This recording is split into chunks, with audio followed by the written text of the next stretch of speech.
Hi, I'm John Mallows. Welcome to this live edition of Connect with Me on the showroom floor at Ventura TV on this day. Glad you're here. It's a Friday morning. Hey, just a few days away now from Election Day, November the 8th. And today I have an expert in the house, a media expert, talking about the election right here in the Central Valley. We're talking about the mayor's race and also Measure Q.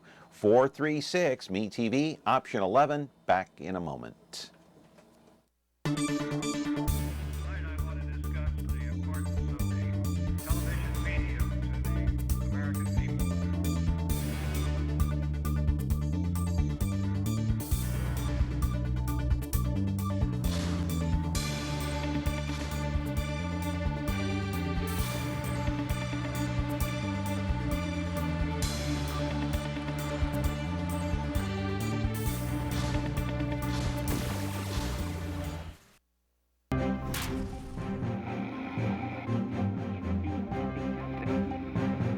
It's on the air off the presses today because we're talking about the election coming up, and we'll have a media representative right here in the house to talk about November the 8th and the election and what's going on here in the Central Valley. Won't talk so much about the presidential race because that one's still up in the air too, but as a program note, we want to remind you that on Monday, Dennis Hart's going to be here to talk about the presidential race. And then on Tuesday, we'll talk about the Syrian refugees that have come into Fresno. We'll have an expert in the house talking about that. That's Election Day. So we'll talk about the effects of what that's having on our community here and maybe some of the concerns. As for now, you're watching us live on Comcast Channel 375 as usual, Monday through Friday.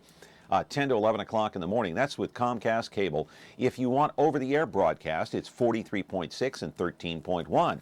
Now, if you want to watch the replay of this show each and every day, comes up right on your screen there at 2 o'clock in the afternoon at 13.6 YouTube, 8 o'clock tonight, 4.6 Biz TV. No competition for us at 8 o'clock tonight with the World Series since the Cubs win, the Cubs win, the Cubs win. And then you can catch us on YouTube after that. Our show goes on YouTube a day or two after.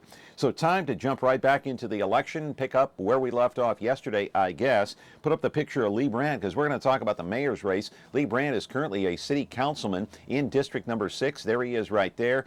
He has been a two-term city councilman. Now he wants to run and be your next mayor. He's been on this program many, many times before. He has a lot of issues on the table if he's elected. He's got that water problem in the Northeast. He wants to hire 1,000 cops. He's got crime up the yin-yang, as does his opponent, Henry Parlier. He was here yesterday. We talked about all sorts of things, including slumlords and all the rest.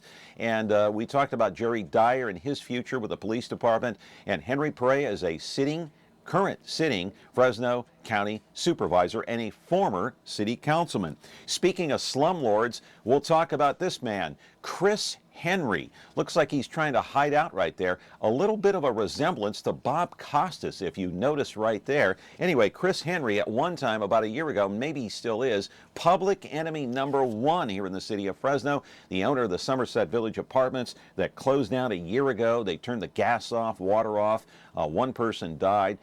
Several hundred were displaced out of their apartment unit. We're going to also talk about Measure Q. And there it is, the Parlier Police Department on the verge of, very risky right now. If Measure Q does not pass, the Parlier Police Department will have to shut down. What effects will that have on the city? What effects will that have on the city of Fresno? What effects will that have on the Fresno County Sheriff's Department? We'll have a representative from the police department in Parlier later in our broadcast to talk about that. And to talk about all this and put it in perspective, live in our studio right now is Alex Tavlian. He is the executive editor and the owner of the CVobserver.com. Just go to CVobserver.com and catch all the latest controversial news and all the latest updates on the election on November the 8th. Hey, well, we're going to throw in sales tax here in the city of Fresno. We'll talk about that too.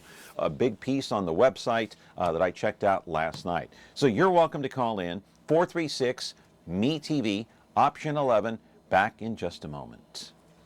It's almost time. Now we'll find out once and for all about Clark Kent and Superman. Look up in the sky. It's a bird. It's a plane.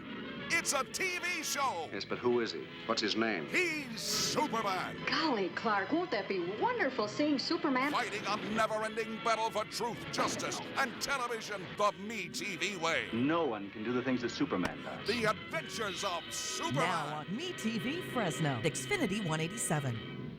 When you like Ventura TV Appliance on Facebook, it's nice. But when you love the Whirlpool appliances we deliver, it's even better.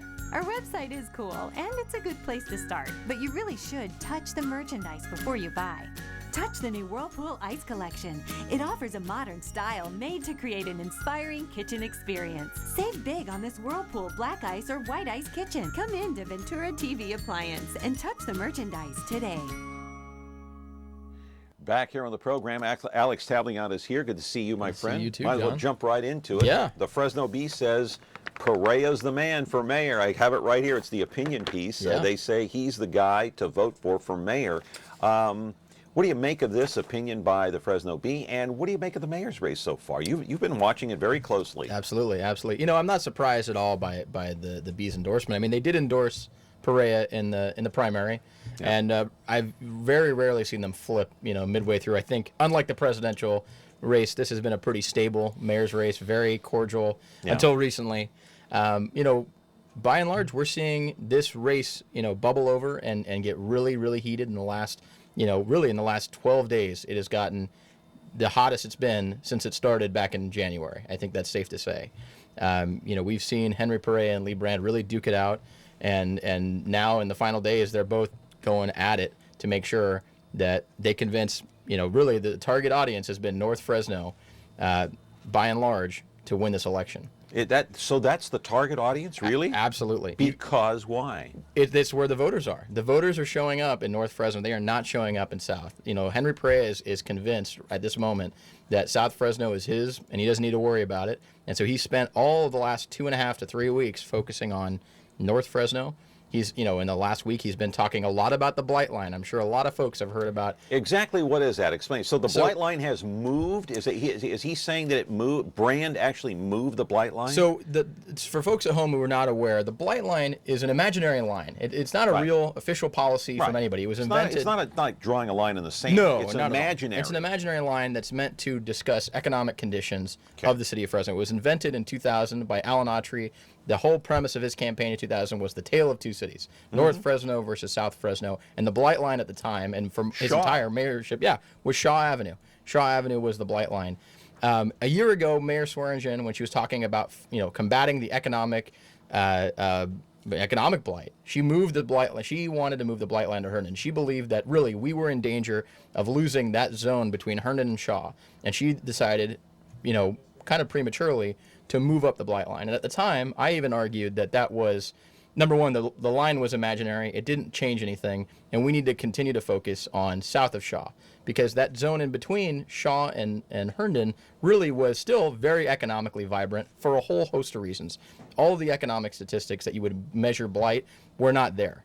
You know, in fact, the week before she announced it, Fig Garden Village had sold for over $100 million, which shows there was a lot of economic vitality in that zone. Which, by the way, is just a hair north of Shaw. And literally just a hair north of Shaw. And so if that's what it's like just north of Shaw, you have to imagine as you get closer to Herndon, it still cannot be in that bad a shape.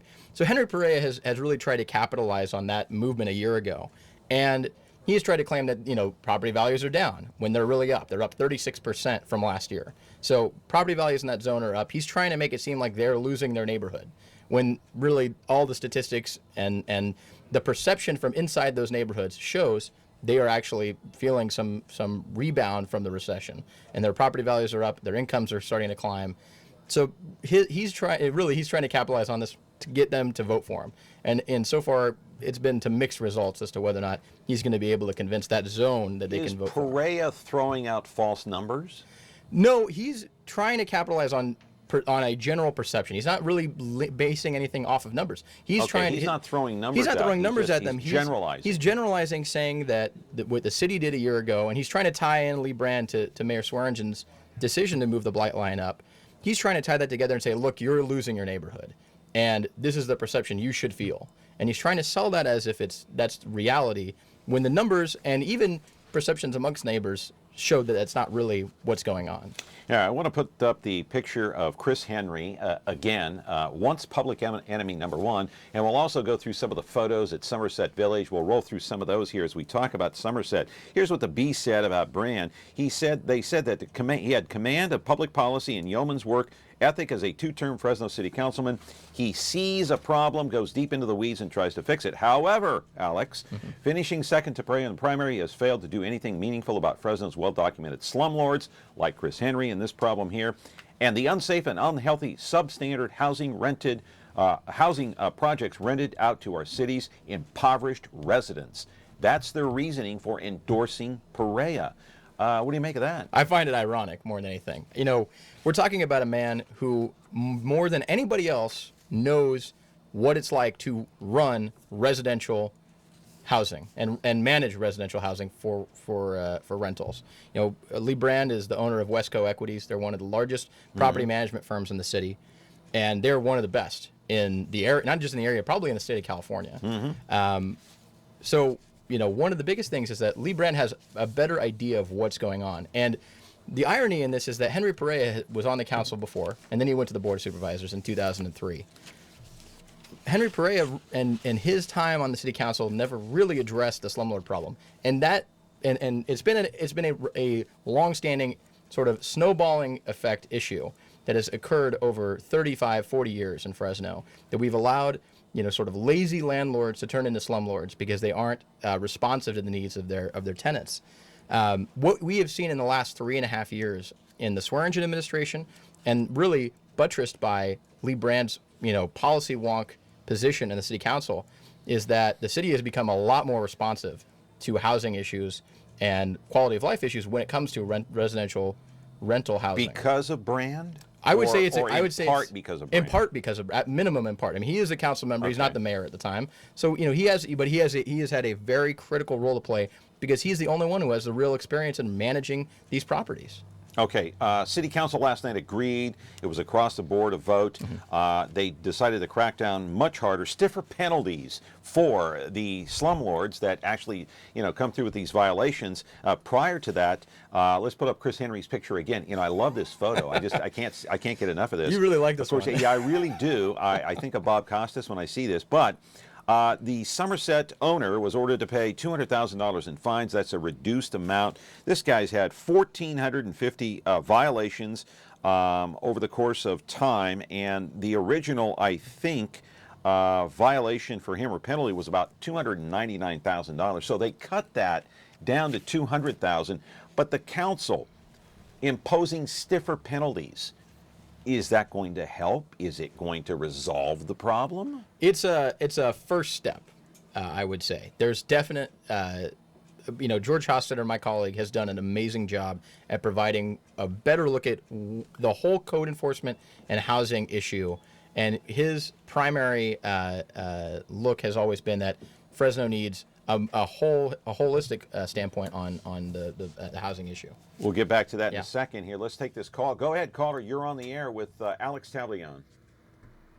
Alex, let me ask you a direct question. I mean, everything's going to be the same anyway because Lee's still, you know, he's been under Ashley for a while, and nothing has been taken care of as far as issues of water issues, of course, the slumlords, that's what they talk about, the stadium, the mall, and all that. That's been under her guidance and also Lee's guidance, and he may have the big names that are backing him up and all, but that has nothing to do with it. I think the people have to understand that he still was in watch with Ashley as far as what they lost with the stadium. Why didn't they take care of before? Why they didn't take care of the mall issues earlier? And, you know, people coming in to try to get, you know, other issues as far as permits and all that. And they have kind of just dragged their feet and pushed it to a side. The only time you see them out there is when they're cutting ribbons for new, you know, building inspections, or they build, you know, apartments and whatever. And that hasn't come to, you know, to the best way a manager or a mayor should be out there and looking around to see what she can do. She doesn't care anyway after this year, but Lee's still been under the guidance of the mayor, and I hope there is a change. There has to be a change sooner or later, and that's my only question. Right. And I think the people Okay. have. Thank you. I think the big issue that he brings up is that, there's these issues. He talks about the stadium. He talked about housing. We have to remember that really for the first 4 years of the Swearingen administration and the first 4 years of Brand's term, they had to, resuscitate the city of Fresno from economic, Disaster. doom. I mean, literally, we're talking about falling off of a cliff that we cannot recover from. And so a lot of the progress that's happened in the back four of their time in City Hall has been trying to make up for lost time. They've been trying to get, number one, they had a stadium that could easily be empty right now had they not had to renegotiate a lease. Parlier says he wants to revert back to the $1.5 million well, a year. then he can kiss goodbye to the Fresno Grizzlies because they've made it very. I mean, they're operating at a loss already, Yeah. even with the reduced rent, and they're trying to find a buyer. They're never going to find a buyer for a stadium where the rent they can't possibly operate. No, Paredes told me. He says, "Hey, look, we're gonna have creative ways so they can make more income, so we can charge them more." He didn't say what those creative ways were. Right. He never. Oh, and it's always creative when you don't have a real thing to talk about, and that's the biggest problem. There's no reality here. It's all just it's going to work. Trust me. Well, that's what happened in 2000, and here we've got a stadium that's costing us $100 million that we can't fill, and we have to reduce the rent because we have to keep a team economically viable. I find it interesting that you're saying that Perea has more to do with the slumlord problem than Brand does. Even though the B endorsed him, saying that Brand hasn't done anything, so you're saying it's quite the opposite because when he was a city councilman, he never addressed the issue. He never touched it, and it's an issue it's not like this issue just popped up in 2010 or 2011 or 2012. This issue has been here I would argue probably since 1970 at the earliest. I mean, we've had an issue with slumlords in this town, like any city in America, for decades. And it's like you can start Monday morning quarterbacking Lee Brand now for working on it, and he's a guy who has the expertise and the understanding of what it's like to manage these properties. But where was Perea in 1990? Where was Perea in 2002 before he left? He really had never addressed this issue when he was on the council. So it's hard to sit here and say, well, Lee Brand's not doing anything when he's done more than Perea has during his 24 years in politics. Yeah, let's take a quick break. We'll come back and talk a little bit more with Alex Tavlian before we jump into Measure Q. A lot more to get to. 436 MeTV option 11. Got a phone line open if you want to call in. Back in a moment. Take a look at this. Let's play.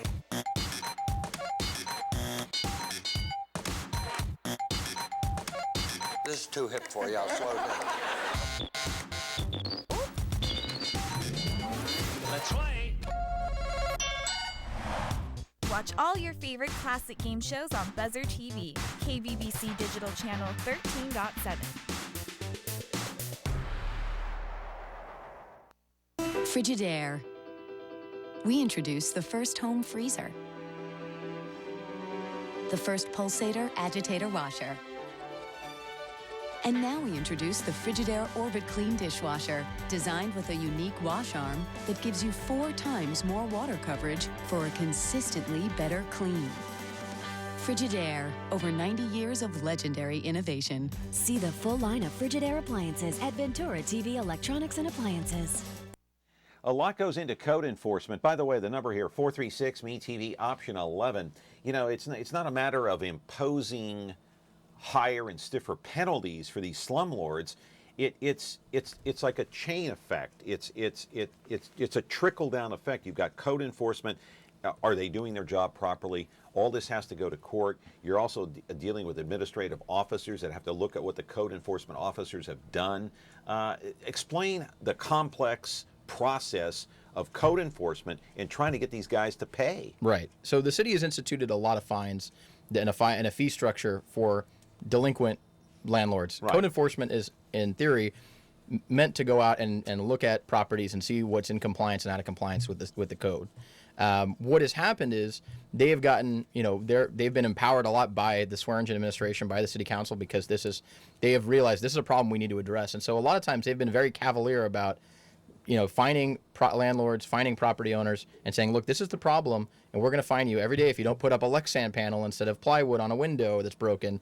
They've been very, very judicious. So when the process from there, from code enforcement, goes to these administrative hearing officers. Ed Johnson's one of them, and he's been very, very judicious about the fact that these fines, when if you don't put up a Lexan panel, every day you don't put it up, it's a couple $100 every single day. And he's looking at this saying, look, there's an Eighth Amendment problem. We have excessive fines that we're levying against landlords that aren't legal. That are not. He's arguing that they are broaching. A lot of times they're broaching an Eighth Amendment violation. They broach a constitutional violation. Okay. And that's the U.S. Constitution for folks at home. That's a big problem that the city of Fresno is facing.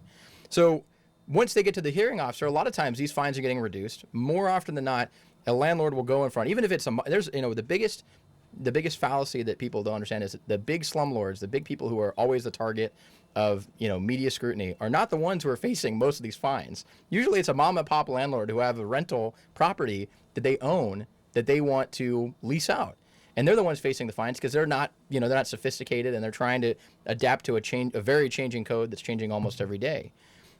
Now the city is having to collect. They're winning a lot of judgments, but they're not getting money. And so the city council about 6 to 8 months ago authorized a new method of collection, which is the till tap.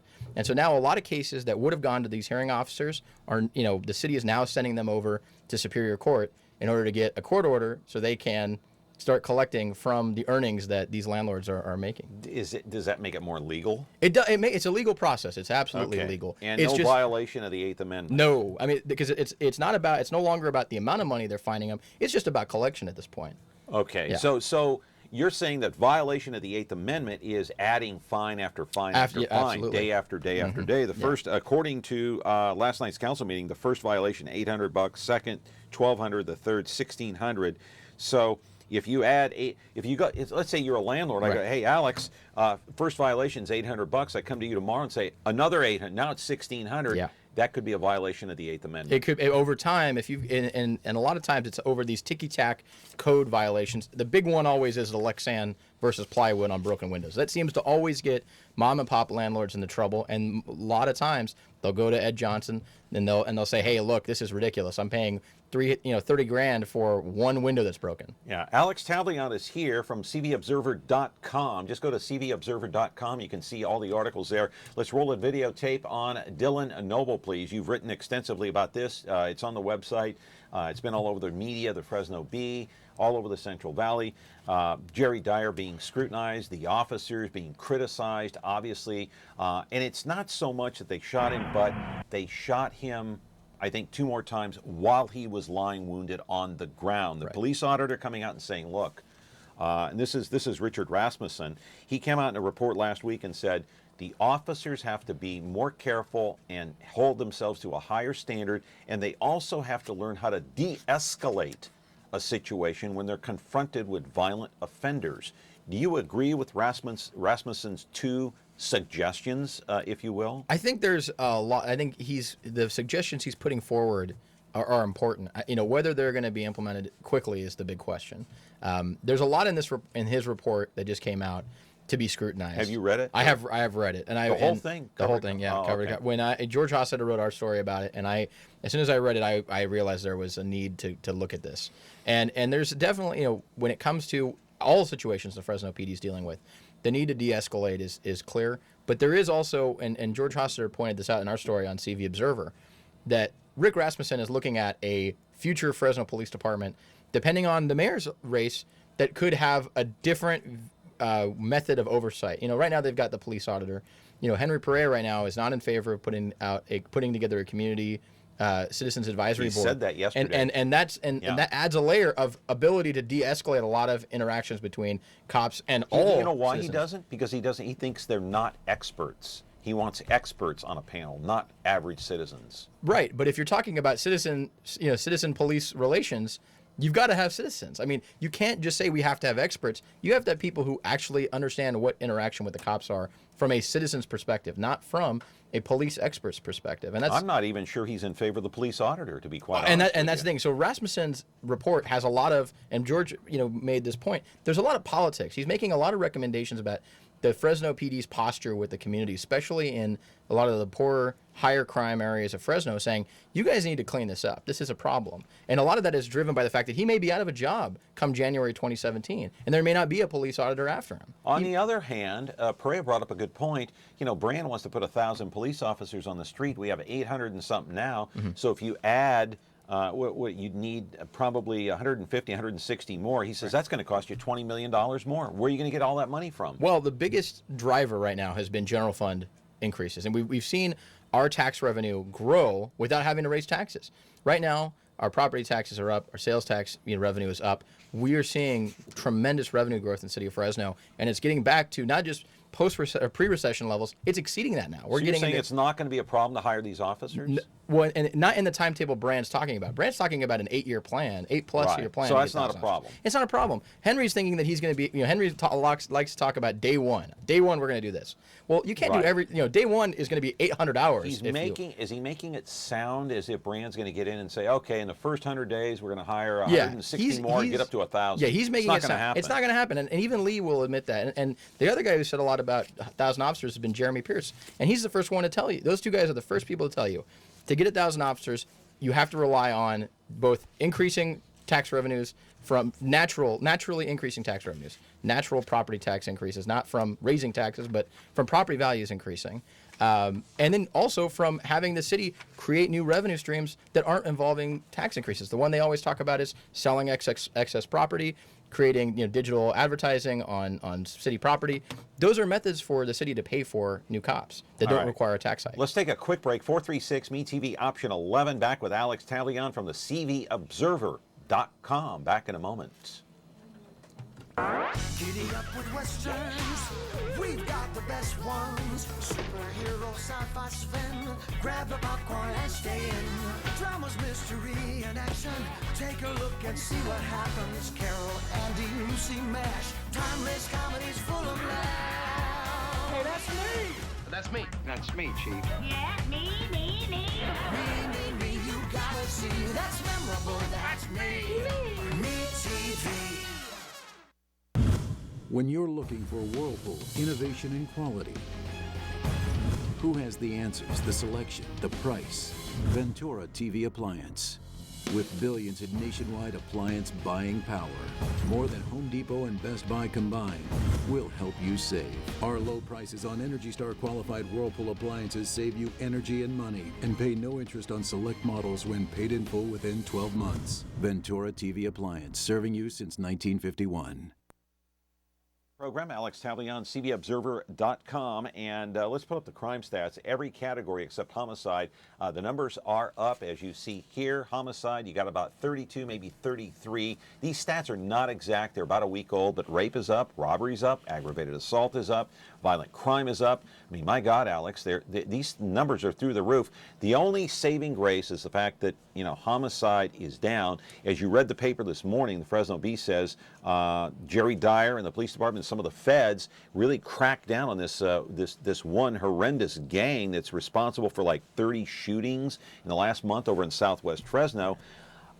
So how do you get the handle on this? I mean, what does a new mayor have to do? Well, a new mayor needs to empower Chief Dyer. Number one, I think no matter who it is, whether it's Henry Parlier or Lee Brand, you got to add more cops. There's no doubt about that. Fresno is in dire need of an increase in the police force to handle a lot of problems. We've got a new substation in Tower District, the Central Policing District. We've got to be Manchester Center. Yeah. We've got to be able to staff that. We've got the Northwest Policing District that's really stretched out, and then a lot of the major hubs though in South Fresno are just being taxed, and so there is an absolute need for more cops. And I've been a little disappointed that Henry Parlier won't commit to increasing the police force. He's talking about bringing in the sheriff to cover and cover beats in the city of Fresno. That's ridiculous. Well, because of the county islands. Right, You have so but- many county islands like Figard Village. There's county islands. So bring in sheriffs. Well, they may be tied up with something else. And that's the big problem, and as we'll get to later in this show. I mean, we have a bigger problem that's looming that out in the shadows. Who's better to handle the police department, Parlier or Brand? I would argue Brand, only because he's actually got a plan to increase the police force. He's got a plan to deal with a lot of these issues that the cops are dealing with on a daily basis. He's actually bringing citizens into the fold and saying, look, you guys are dealing with cops. Here's, what are the problems you're facing? How do we solve some of the critical problems that cops are dealing with on the street with you? Because he favored Measure G and Measure W, is he seen as kind of an anti-labor guy? He didn't favor Measure W. I don't want to confuse people about that. Measure W was to eliminate the Southeast Water treatment plant. And can you repeat the question? I'm sorry. Is he seen as maybe possibly an anti-working class guy? I don't think so. The anti-labor. I think he has a sober view of the relationship between labor and management, and he has it because he's had to deal with, and I would argue he's probably got a better hand grasp on it because he's been able to ensure that workers have pensions for a longer period of time and have a good payout when they retire. I think a lot of what his relationship with labor and government has been correlated with the economic conditions that he was sort of brought into as a city council member. You've got a city that's in dire straits economically. You've got to figure out a way to make sure that we can pay the bills and keep people, providing essential services. The new mayor is going to have to deal with lawsuits. Yes. Dylan Noble. Yep. What, already 2 have been filed, maybe more. Mom and Dad, yeah. Mom and Dad, there's Dylan Noble right there. Then throw in the Southeast Water debacle, or no, Northeast Water debacle, right. District 6. You can thank Henry Parlier for that one too. Okay, go ahead. He's been pushing. He's been.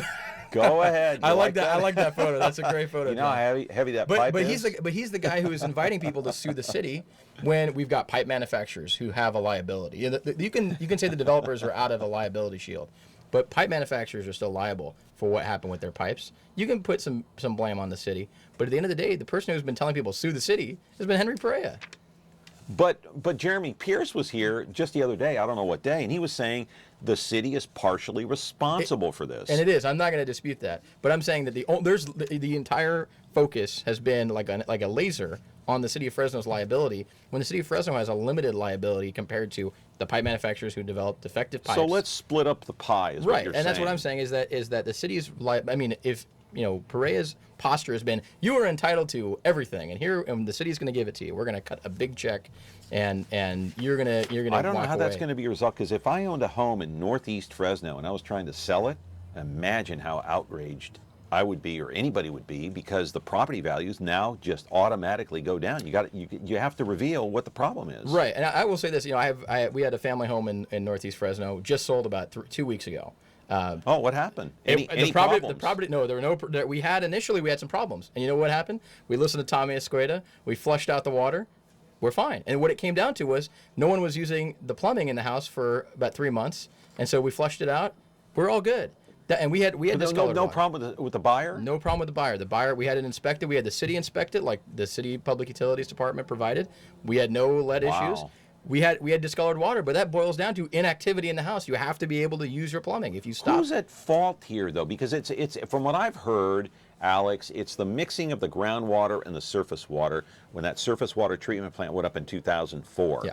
Bredefeld knew about it. The city knew about it. Then you have the pipe problem, the manufacturers with that. Yeah.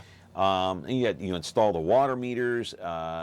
So how are they going to fix this? Right now, they're testing water in where?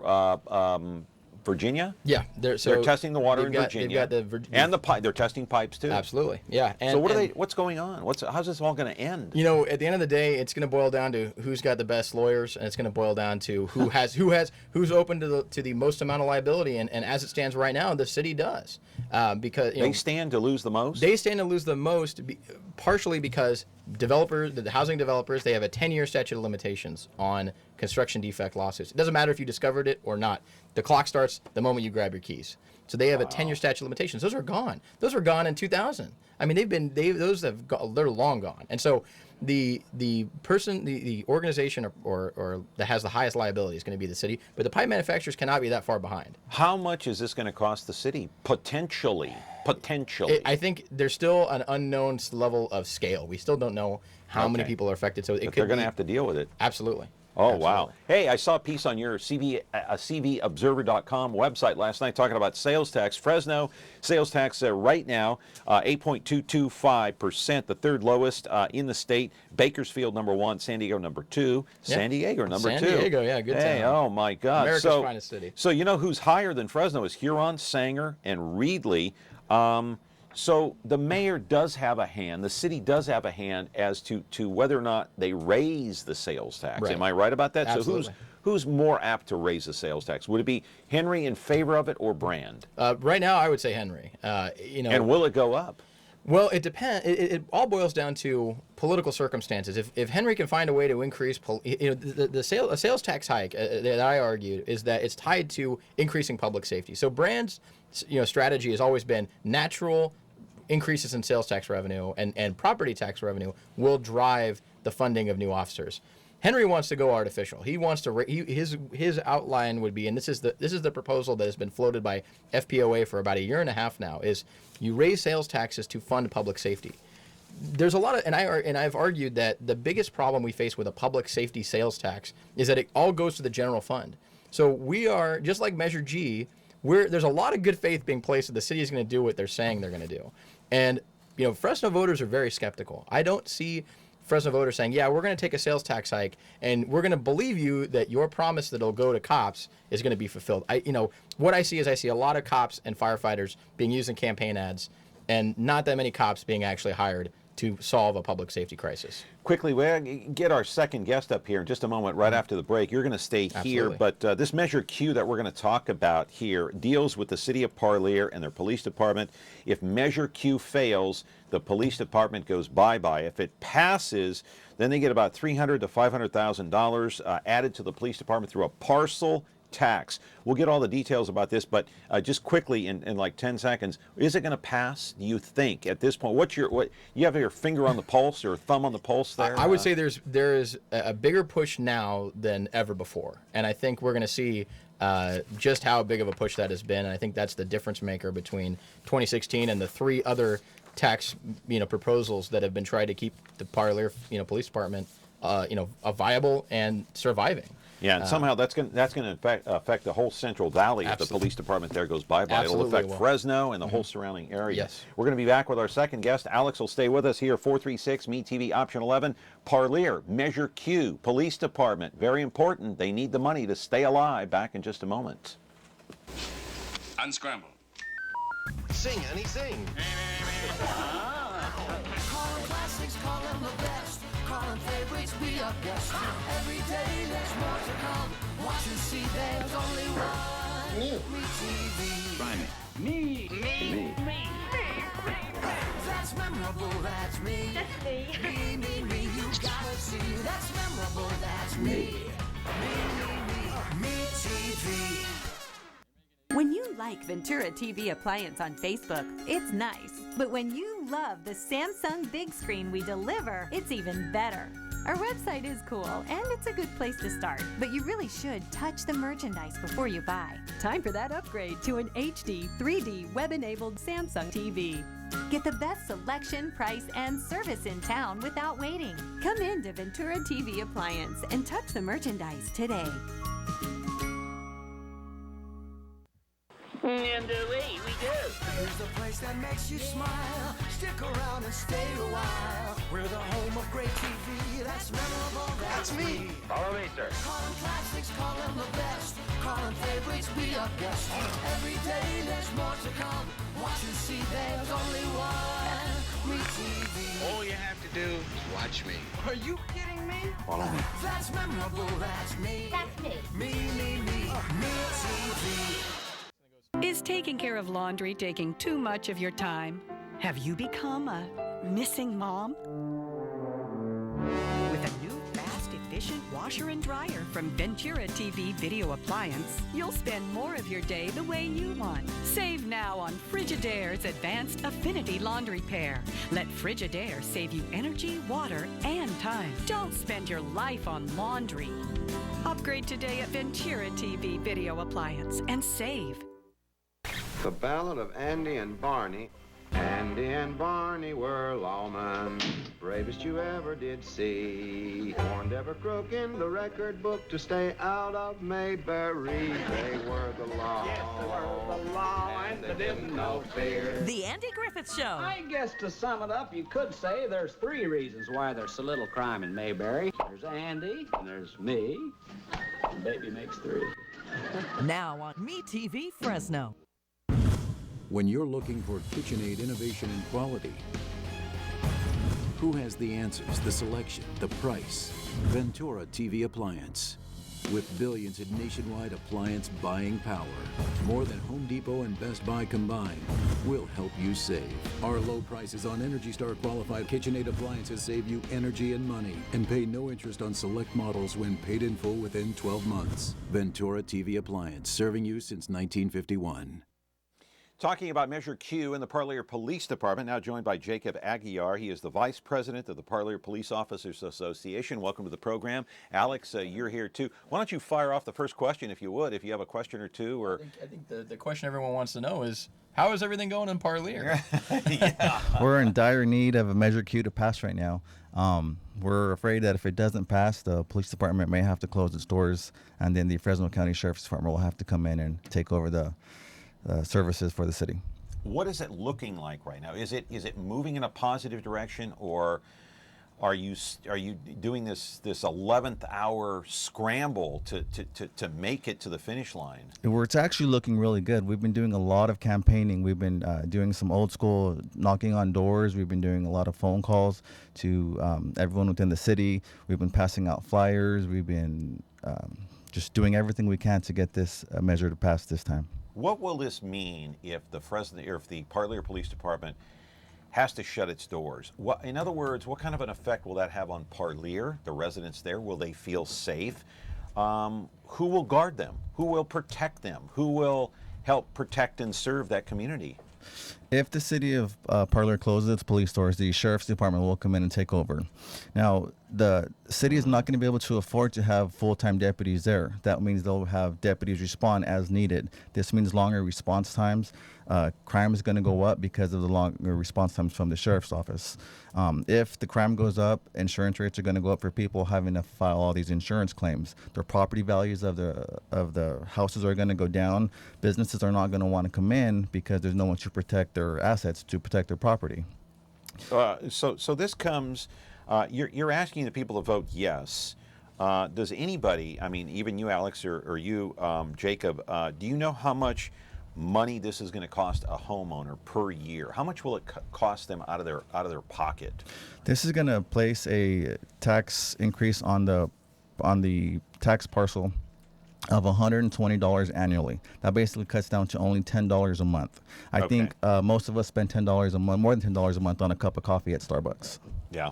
Well, some people do. That seems. Yeah. What effect do you see this having on the Central Valley, Alex, from your perspective on law enforcement? Will it put pressure not only on the Fresno County Sheriff's Department, but maybe even the police department here, because maybe it'll have an impact on crime in the Fresno area? Well, it definitely is going to put a lot of pressure on the Fresno County Sheriff, and I think that's the takeaway if it fails. If Measure Q fails, there's a lot of pressure now on the Fresno County Sheriff's Department to provide services to Parlier, and that's not good for. It's not good for Parlier, obviously, for the reasons that were just stated. I mean, there's a lot of lagging response times. There's not a lot of protection. There's not a lot of coverage, but there's also less coverage for the other communities in other outlying areas of Fresno. I mean, Fresno County is not a small county geographically, so there's a lot that's at stake if a measure like this fails, and Parlier is kind of left high and dry with no protection. Yeah, I mean, it's rare that we advocate, raising our property taxes by $120 a year. I mean, people would say, oh yeah, well, you're not going to raise my property. I don't want my. But in this case, if you don't do it, if you don't agree to it, and $120 seems like not that much money, but how impoverished are the people in Parlier? How many can actually afford $120 a year? Because if they don't, I'm sure they realize if they don't do it, it's bye-bye. The $120 may look like it may hurt right now, but in the long run, it's going to save them over the long run. Granted, like I said earlier, nobody wants to pay $10 extra a month. However, in the long run, after the insurance premiums go up because so many people in the surrounding areas are filing tax claims, insurance claims, it's gonna cost more over the long run. How many? Yeah, go ahead. Jacob, just out of curiosity, how many officers currently are in Parlier full time? Out there patrolling. Currently, we have 9 officers who patrol the streets. On the national average, there's 1 officer per 1,000 people within a city. The city of Parlier has a population of about 16,000 right now. That means we're running at less than half, or almost less than half. Right. Yeah, and that's some good protection for a small community like that. It's good to have. I mean, I can definitely see where there's that impact comes into play if you guys wind up without a police department. I mean, that's a very troubling result. I think everybody can agree on that. Yeah, I think we can all agree on that. Just for reference sake, in Fresno, we've got a bond measure, for Fresno Unified. Fresno Unified, if it is approved, that measure X, you're looking at $300 per parcel. Yeah. So, I mean, 120 versus 300 is a big difference. That's a lot. And that includes people in South Fresno who are at roughly the same income bracket as many people in the city of Parlier. So I think there's, when it comes to what you can stomach, I think for public safety, when you look at that hierarchy of needs, right. you can definitely see how $120 is a palatable amount to make sure that you're protected. Yeah, that's right. The city of Parlier faced a similar measure in 1982 when the city faced bankruptcy. I don't know, you may not remember that, but I'm sure Jose Flores may remember that because he's a police chief standing off to the side here. But so this is not new territory for the city of Parlier. You've faced these kind of struggles and walls to climb before. What are you saying to the residents? We have a call here. Let's take this call. What are you saying to the residents as to how important it is? And is it registering? Are they able to wrap their brain around this, that there's not going to be a police department if this measure fails? Do they understand that? Hang on, caller. I believe they're getting it this time. I believe the citizens of the city of Parlier want their police department. They do? The majority do? I believe, from what I'm seeing in the community, the majority of them want their police department. What are they telling you? They're telling us they support us. They're telling us that they do not want the sheriffs to come in. Back in the early 90s, they had the sheriff's department there, and there was a lot of complaints about the response times. They said that there was high crime rates, and the sheriff's department just didn't have a quick enough response time. And when the city of Parlier the police department came in, it increased the response time and increased the relationships that the city had with their police department. Yeah, caller, go ahead. You're on the air with our 2 guests. Well, he was there, now gone. And of course, like I said before, this happened in the 80s, the 90s, and now it's happening again. Why is it happening again? Why is it always seem like Parlier is the one that's hit hardest? I believe that's because the city of Parlier is not not a lot of doctors and lawyers are living in the city of Parlier. It's a primarily Hispanic community with a lot of farm laborers, a lot of people who work in the outlying cities picking fruit. And so I think that's the biggest issue right now we have, is that there's also not a lot of businesses coming into the city of Parlier. There's not a lot of tax revenue coming in. So that's part of that can be a problem. If you don't have tax revenue coming in, what are you going to do, Alex? I mean, you wind up having to generate tax revenue some way. If you don't have that natural tax base, which is what this is what we were talking about with the city of Fresno and the public safety sales tax. If you don't have that natural tax base that's growing, you've got to find a way to manufacture it, and that's what we've got with Measure Q. There is an absolute need in this city, and so they've got to come up with a solution. And Measure Q seems to be the one that's going to work. Yeah. Caller, go ahead. You're on the air. Yeah, let me ask you, the representative for the police department in Parlier. They need to have it. I think they're doing right by going to knocking on the doors, but they got to get out there and vote. And a lot of problems that they have is because a lot of them do farm work, so they're getting out late or whatever, So no matter how much they do knocking on the door, they have to get the people to understand that this is important. You're going to lose the police department, and and they need to vote. That's the biggest issue in Parlier, being a small rural town. And if they don't do that, they're going to lose.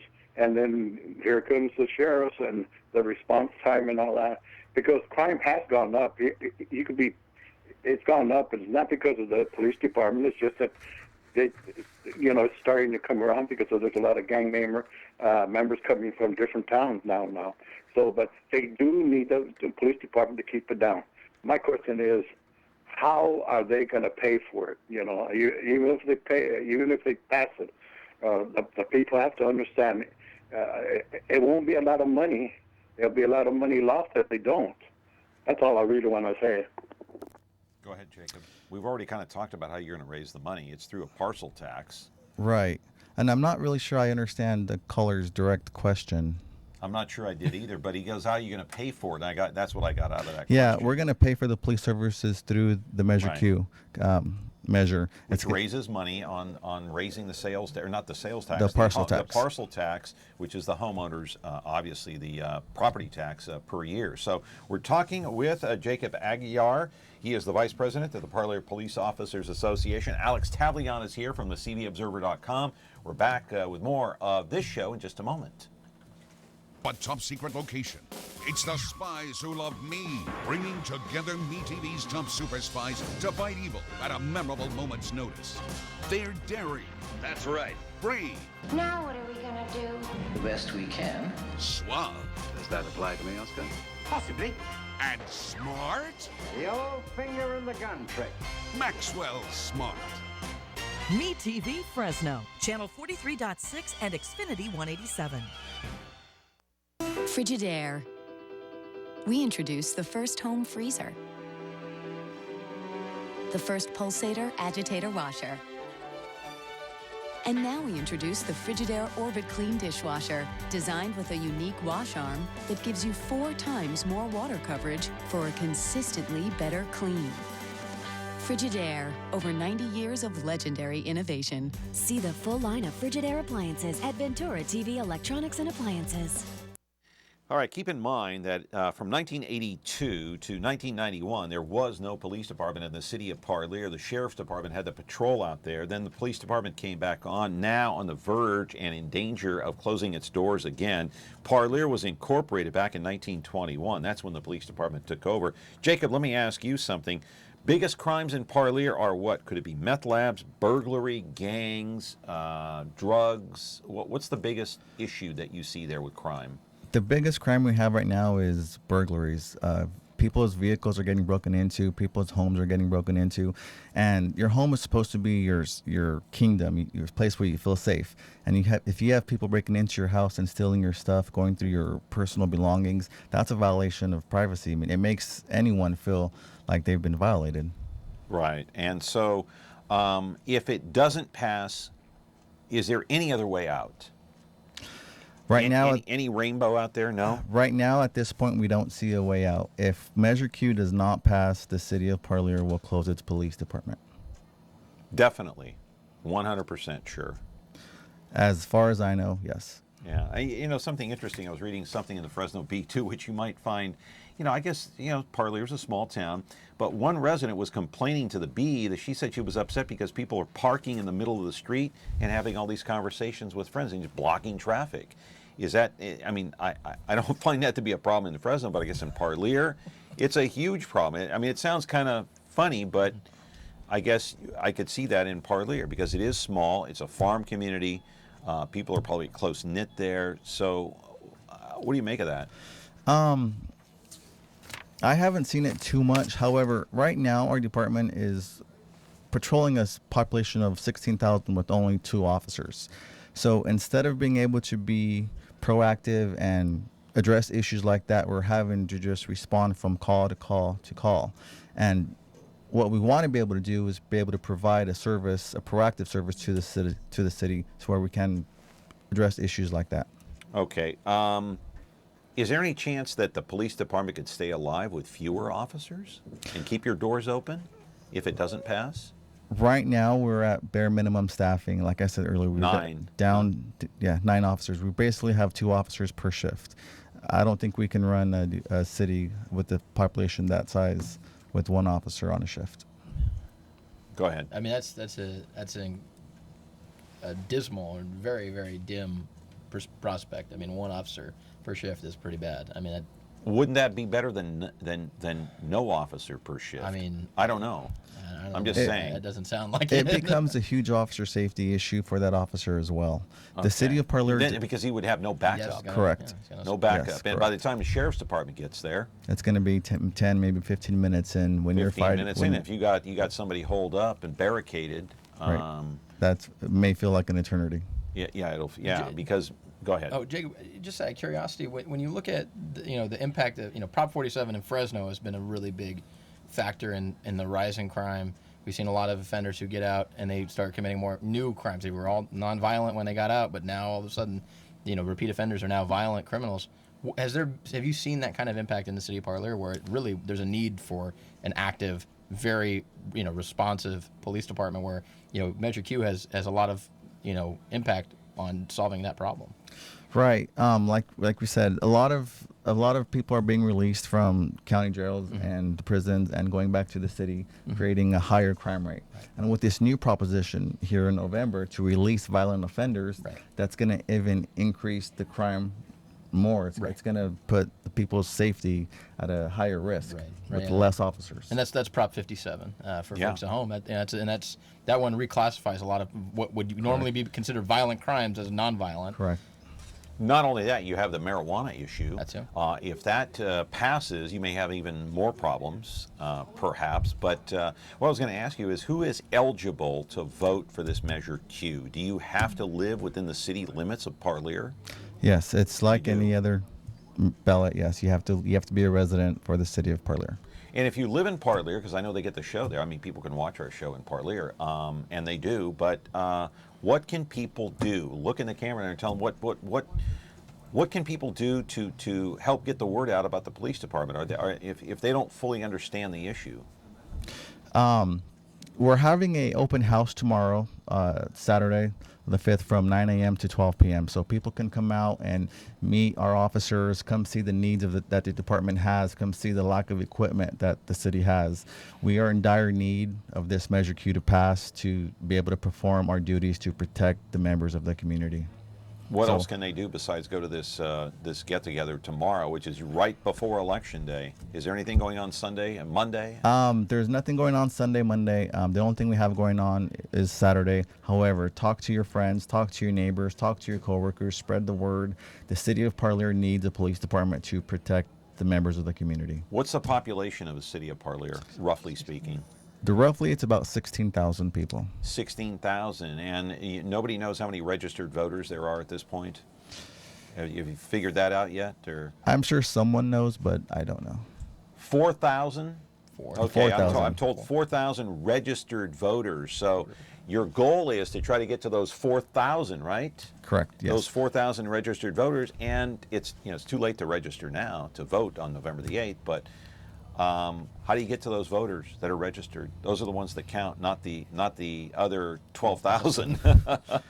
What we've been doing is doing the phone bank, calling the registered voters, letting them know about Measure Q, informing them, giving them the education and the pros of Measure Q and the cons if it doesn't pass. Yeah, and some of these people, they don't speak English. A lot of them speak Spanish. Correct. A lot of them speak Spanish. And so you're calling and speaking in Spanish to them, I assume. Yes, we'll call, talk in English, and if we find out someone speaks Spanish, then we talk to them in Spanish. Right. Well, good luck to you. It's gonna go down to the wire, I assume. Jacob, Aguilar, good luck to you in the police department. We're very positive about it. Thank you for coming on. Alex, always good to see you, my friend. Good luck there over at cvobserver.com.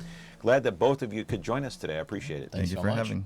All right. Happy Election Day next week.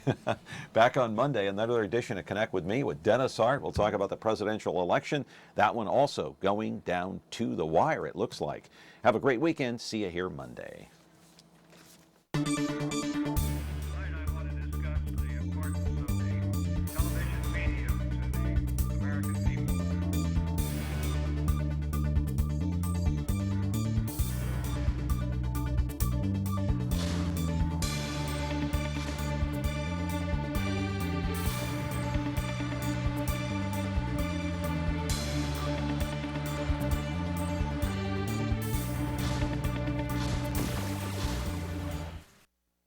If you have a need to promote your business or event, please consider MeTV Fresno for your next campaign.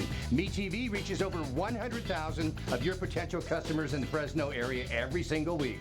Plus, you can rest assured that your commercial is running in the greatest family-friendly programs of all time. MeTV Fresno delivers a strong, loyal audience ready to buy, and your campaign will cost a fraction of what you're paying for your advertising now. Call me today to find out how affordable MeTV is at 905-1925.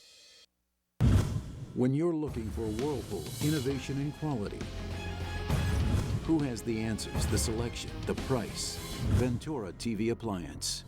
With billions in nationwide appliance buying power, more than Home Depot and Best Buy combined, will help you save. Our low prices on Energy Star qualified Whirlpool appliances save you energy and money and pay no interest on select models when paid in full within 12 months. Ventura TV Appliance, serving you since 1951. It's almost time. Now we'll find out once and for all about Clark Kent and Superman. Look up in the sky. It's a bird. It's a plane.